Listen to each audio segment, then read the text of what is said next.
to get some action.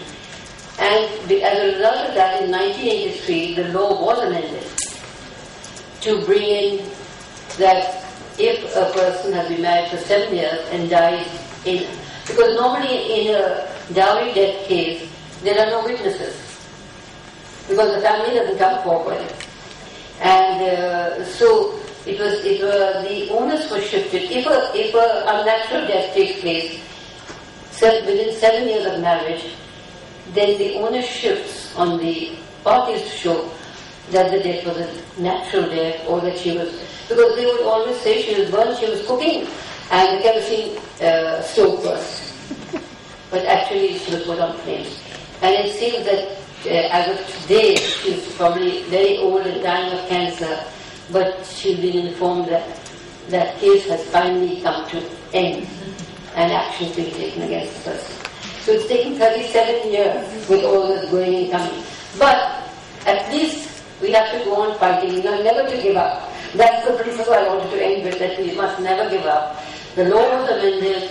A lot of other women have benefited by the law, though many said, oh, it will be abused, this will happen, that will happen.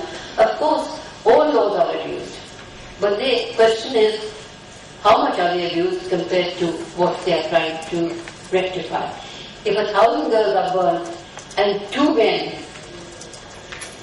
are abused, the law is abused for 2 men, what are we to do? Look for the 1,000 girls who are burnt.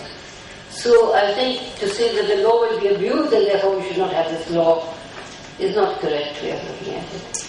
And that's where I'd like to end. And I hope that the parliamentarians who are discussing the all-party meeting today will think about the women in their life. After all, women hold up half the sky, and they must remember that. That is the women that keep them going. Thank you.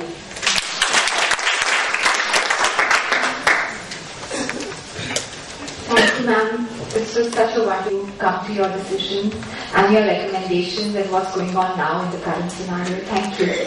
I would now like to invite Dr. Christopherson to give, he's the guest of honor, to come and say a few words. He's also the chairperson of Maitri. And sir, may I please invite you to come?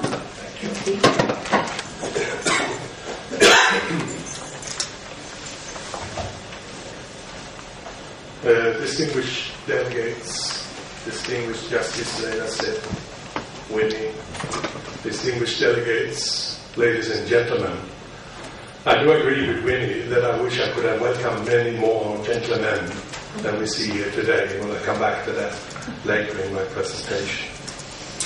My name is Ulf Christopherson. I'm a Swede by birth, an international civil servant by profession. My entire professional life has been spent, most of it in the field, with the United Nations system. I have worked for UNICEF, as you know, the United Nations body for women and children. I worked for the High Commissioner for Refugees in many settings around the world. And of course, we know that sexual violence or violence against women is not exclusive to India or to this region. It's all over the world, including my own country. And I have really seen the ugly faces of it through my own eyes. And being in charge of large refugee populations around the world, rape is a daily occurrence. There are situations in Kenya, when I was the High Commissioner for Refugees there in the mid-90s, when a large refugee exodus took place from Somalia to Kenya, and I was there with my team to establish these refugee camps that are sadly there even today as we speak. Rape was a daily occurrence for the women that went out to collect water and firewood for their daily subsistence, and they were raped by their own people. Before they became refugees, rape was unheard of in Somalia. And if it did happen, the measures were very swift, taken by the clan leaders. And I've seen over the years that when law and order collapses and society collapses, the first thing that happens is that women get exposed to violence. I was in the Central African region when the Rwanda war broke out, and hundreds and thousands of women were systematically raped by the Hutu rebels. Many of them are not alive today because we were also infected by AIDS and died of AIDS. I was the High Commissioner for Refugees in Uganda when the Congo rebels attacked one of my refugee camps, and 19 women were butchered by machetes. 19 pregnant women were butchered by machetes. Over 100 women were killed. And when we came to the camp late at night, some of the fetuses were still alive from the split-up bellies. And you ask yourself, where is this coming? In 1990, a major milestone was done. I've been asked to talk about the global response. Of course, I can't do that because that's I'm not qualified to do that, and it's also such a vast reporting to be done. But I will talk about the experience I've had and still have within the United Nations system. President Clinton's envoy to the United Nations, Ambassador Richard Holbrooke, undertook a visit or mission to Cambodia, just when Cambodia has been liberated from the massacres of the Khmer Rouge, and 31,000 foreign peacekeepers were placed within a couple of months in that fragile environment. And of course the result was that thousands of women became prostitutes, became sex slaves, and he came back absolutely horrified at what he had seen. I want to make it very clear already now that we are not targeting the military, the uniformed services as the main culprits. I'm an officer myself, so I wouldn't do that, but I'm talking about the experiences that I had. He came back, and President Clinton tasked him and the United Nations system to draw up response mechanisms to address the issue of HIV/AIDS, sexual transmitted diseases, and sexual violence against women in the peacekeeping operations around the world. And he asked the Security Council, which is the main political body where actually some decisions can be made, as it's a small body of 15 members, where 5 countries are permanent members and can really pass resolutions, as you all have heard about, in a swifter matter than the General Assembly, for example. I was then hired by the Global Program of AIDS, UNAIDS, Executive Director, to set up an office in Geneva at that time to start the process of a response mechanism on this issue that I just told you about. Talking to the military about issues related to sex, prostitution, men having sex with men, violence against women was not easy. And it probably helped that I was an officer myself. And we went around trying to, first of all, a resolution was passed, and I had to maybe stop and telling you what it takes to pass a resolution in the United Nations system. There were 2 resolutions, one in General Assembly for the special session on AIDS, and one on the Security Council on the issue related specifically to the peacekeeping operations. The session in the General Assembly took 14 days to negotiate.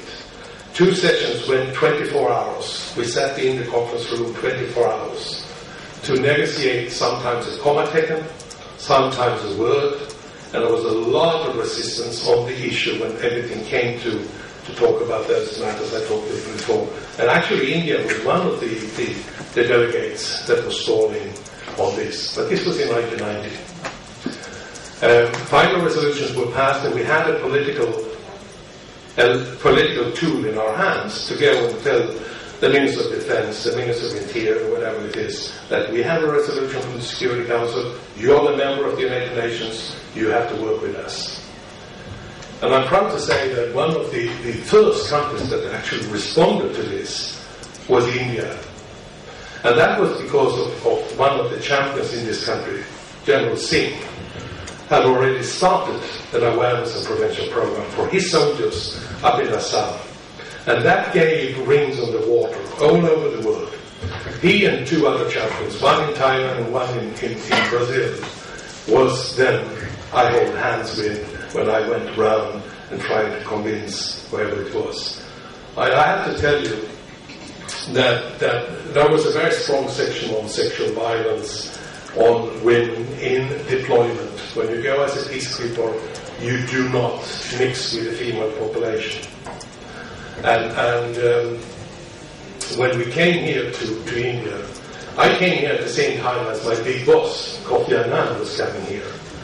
And we met with the Minister of Defense, Minister of Interior, Minister of Health, and a whole lot of other dignitaries in the Minister of Defense office. And we signed this declaration of commitment. And I think that my boss was not very happy because of the attention this got. And thanks to this, we have signed this declaration of commitment in over 100 countries around the world today. And as a matter of fact, in November this year, we will meet up in Bangkok, and those countries will then report on their achievements that have been done since then, and we will go back to the Security Council early next year and report back to the Council. This has been a major achievement, and I think that it is thanks to the national champions that I was just talking about that have really understood that, if we don't, first of all, it was a question of protecting their own soldiers. In many countries, more soldiers are dying of AIDS than by bullets. But it was also that we could bake in the issue of violence against women in this resolution, that there was some sort of a carrying paper with us. And that has not happened in the past. However, as you've probably seen in the papers, last week the UN passed a resolution solely on violence against women. It stands alone, and it's a very, very important document. And this was championed by Dr. Michelle Bachelet, who was the first Under-Secretary General for Women's Affairs in the United Nations. It happened so that when I went around the world getting this declaration of commitment, I went to Chile, and I was invited up by the Minister of Defense, who was Dr. Michelle Bachelet, by the way. And I got an audience of 5 minutes. Well, I didn't know what I could do with 5 minutes. But when I told her about the background and the whole story, she closed down her office, and we spent 3 hours together. And she is the champion to this resolution, and I'm very proud to myself be associated with her. I will end here, and